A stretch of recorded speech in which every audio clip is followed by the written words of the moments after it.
Hey there, and welcome back to Voices of the Prophets. I'm Paul Andrews, your host for this journey into the world of the prophets. Now, let me just say this up front. I'm a fictional character brought to life by Dominic Negrelli. Why? Because Dominic wanted to create a space where we could have a real, engaging conversation about the prophets. Here's the cool part. This isn't just a discussion between me and the other voices you're about to meet. It's an invitation for you to join in. So, as you're listening, feel free to pause the podcast, think about what's being said, and reflect on what it might mean for you. And if you're part of the Tuesday night study, Dominic hopes you'll bring your thoughts and questions to the group. All right, enough about that. Let's dive in. Today, we're looking at two incredibly important voices from the Old Testament, Habakkuk and Micah. But before we dig into their messages, we're going to zoom out a bit and think about what it really means to be a prophet. Joining me for this conversation are two fantastic minds. Tina, a theologian and cultural historian, and John, an ethicist who loves exploring the deep connections between spirituality and ethical living. Oh, and like me, they're creations of Dominic's imagination. Tina and John, it's great to have you here. Thanks, Paul. It's great to be part of this. I'm looking forward to unpacking some of the big ideas about the prophets and their world. Same here, Paul. Prophets have such a fascinating role in history and faith. I'm excited to dig into what makes them so unique. The prophets of Israel, some of the most intense and passionate people who ever lived, are the ones who shaped much of what we now know as the Bible. Tina, why do you think these figures are so important? Not just for faith, but for history as well. Well, it's not just about what they said. It's about who they were. These weren't just thinkers or writers. They were people who lived through these raw, intense, life-changing moments. Their words carry the weight of those experiences, and I think that's what makes them so powerful, even today. So, if I'm hearing you right, to really get their message, we need to understand them as people, not just as distant voices from the past. Exactly. Their words are shaped by the raw emotions and struggles they faced. But here's the tricky part. We can't go back and study their lives directly. There's no video footage, no detailed diaries, nothing like that. What we do have are the words they left behind. Words that give us glimpses into how they experienced those moments. That's a fascinating way to think about it. John, since you explore the connection between ethics and spirituality, how do you think we should approach these words? I'd say with a lot of reverence and curiosity, Paul. These words aren't just historical relics. They're windows into the minds and hearts of people trying to make sense of God, justice in their world. What they lived through shaped what they said, and their words still challenge us to think deeply about how we live today. So, their words are more than just ideas. They're kind of like a record of their struggles and insights? Exactly. And those struggles are what make their insights so relatable. They weren't isolated from the world. They were right in the thick of it, facing challenges that, honestly, aren't all that different from what we see today. That's such a powerful thought. The prophets weren't just delivering sermons. They were living examples of the faith and justice they preached. Let's dig deeper into what it really means to understand the prophets. Not just their words, but their entire experience. Tina, where do we even start if we want to explore who the prophets were as people? That's a big question, Paul. I'd say it starts with looking at what they thought, felt, and went through. The prophets weren't just messengers. They were people, living through these profound, life-changing moments. To understand them, we have to think about how they interacted with others and what it felt like for them to believe they were standing in the presence of God. That's a powerful image. Let's take it a step further. How were the prophets affected by those experiences? Tina, do you have an example that shows how deeply personal and transformative their roles were? Absolutely. Let's talk about Isaiah for a moment. His vision in Isaiah 6:1-8 is a perfect example of what I mean. He describes this incredible moment when he sees God seated on a high and lofty throne, with the hem of his robe filling the temple. There are seraphs, these angelic beings, calling out, "Holy, holy, holy is the Lord of hosts. The whole earth is full of his glory." The whole scene is just, overwhelming. Smoke, shaking thresholds, it's awe-inspiring and terrifying all at once. His reaction is, deeply emotional. He says, "Woe is me! I am lost, for I am a man of unclean lips, and I live among a people of unclean lips." He feels completely unworthy, just overwhelmed by the sheer holiness of God. It's not just this dramatic vision, it's a personal crisis for him. Yeah, and that's exactly what makes this passage so powerful, Paul. Isaiah isn't just standing there, passively taking it all in. He's wrestling with this deep sense of inadequacy, not just his own, but also the brokenness of his entire community. But then something extraordinary happens. One of the seraphs takes a live coal from the altar, touches it to Isaiah's lips, and says his guilt is removed and his sin is forgiven. That's incredible. So it's like a turning point for Isaiah? Exactly. That act of cleansing isn't just symbolic, it's transformative. After that moment, Isaiah hears God asking, "Whom shall I send, and who will go for us?" And without hesitation, Isaiah responds, "Here am I, send me." It's a complete shift from feeling completely unworthy to fully embracing his mission. Right. And this wasn't just about Isaiah receiving a message. It was about him being shaped by this profound, life-changing experience.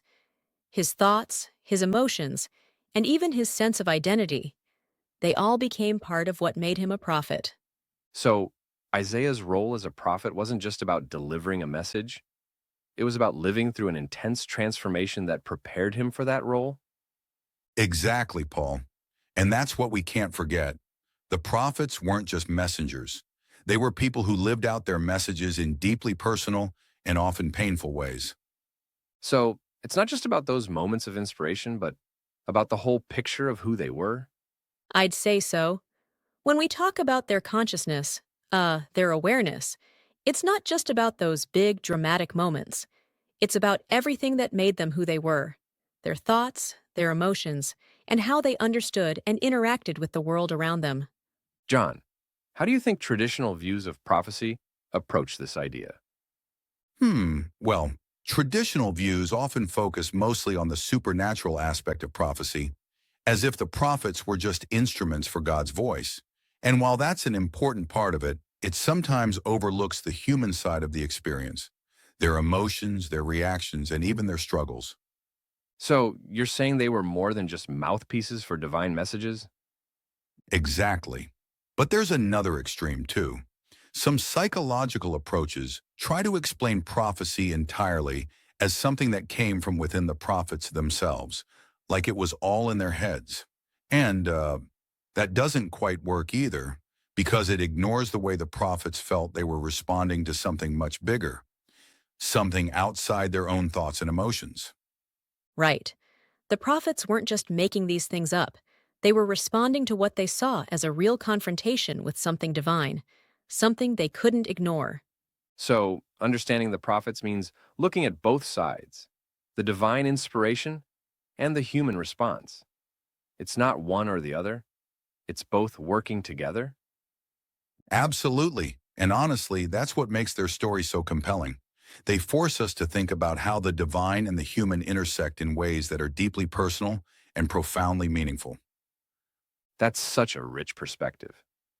Let's keep exploring how these two aspects, the divine and the human, come together in the lives of the prophets.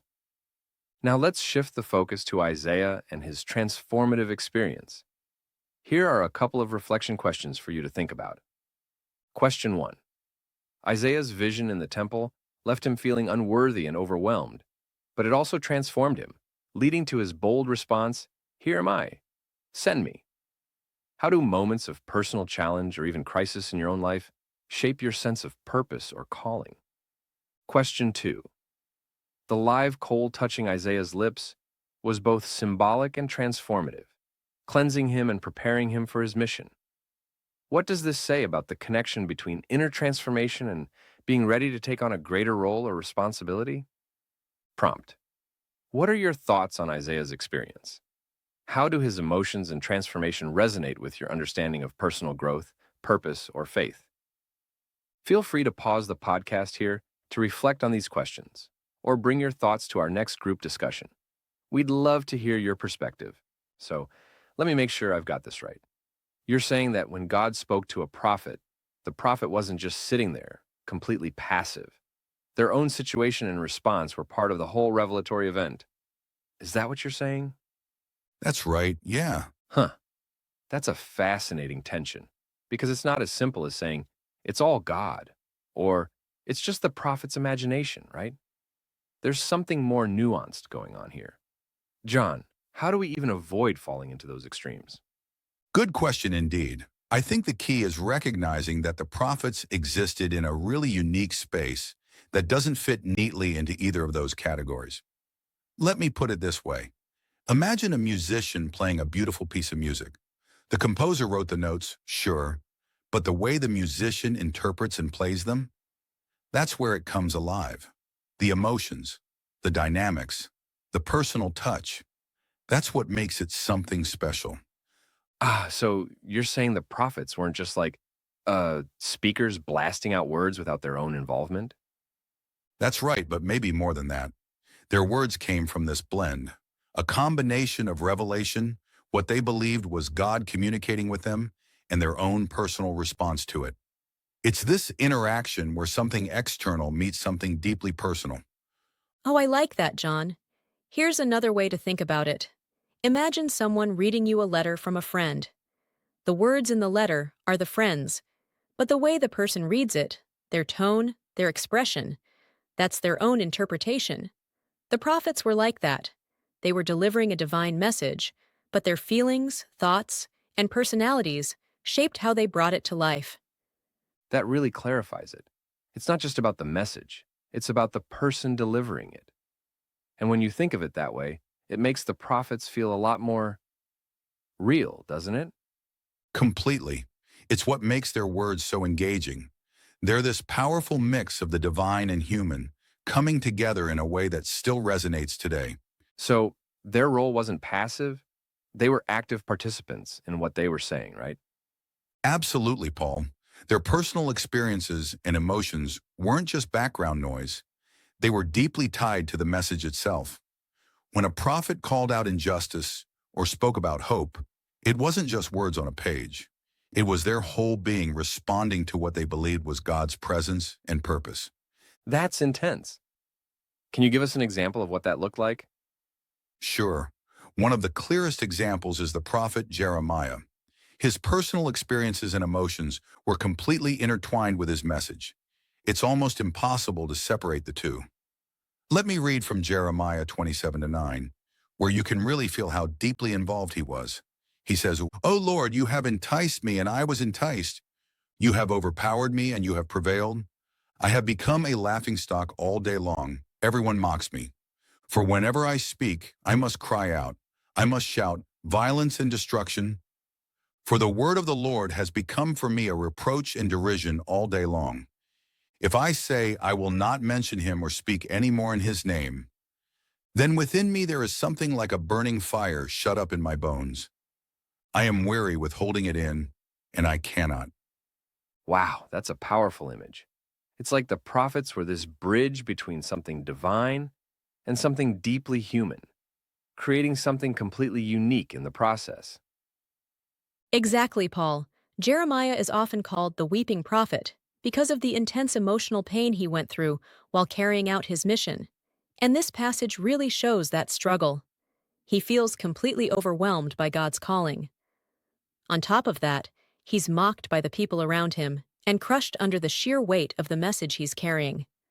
That's a lot for one person to handle. It is. But what's incredible is how Jeremiah describes God's word. He says it's like a fire in his bones, something he physically can't hold back, no matter how much he wants to.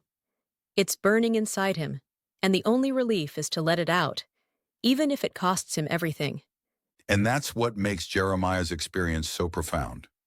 Being a prophet wasn't just about delivering words, it was about this deep, personal response to what they believed was God's presence and purpose.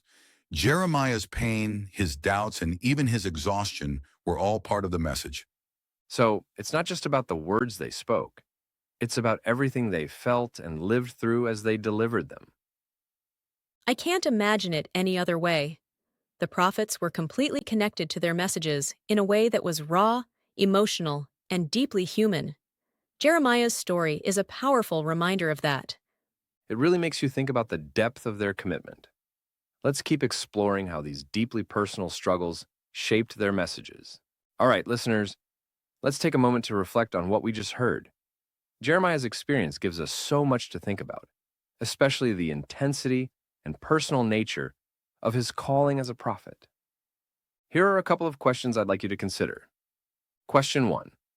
Jeremiah describes God's word as a fire in his bones, something he can't hold back, even when he desperately wants to. Think about that image for a moment. How does it help you understand the intensity of a prophet's calling and the challenges they faced in staying true to their mission? Question 2. We often think of prophets as these distant, almost untouchable spiritual figures. But Jeremiah's struggles, his pain, his doubts, and his frustrations show us how personal and emotional the role of a prophet really was. How does his experience challenge that traditional view? Finally, I want to hear what you think. What's your own take on this section? How do Jeremiah's words resonate with your understanding of faith, purpose, or struggle? Feel free to pause the podcast here if you need a moment to reflect or jot down some thoughts. And if you're joining us for the Tuesday night Bible study, bring your ideas and questions with you. We'd love to hear what this passage stirs in you.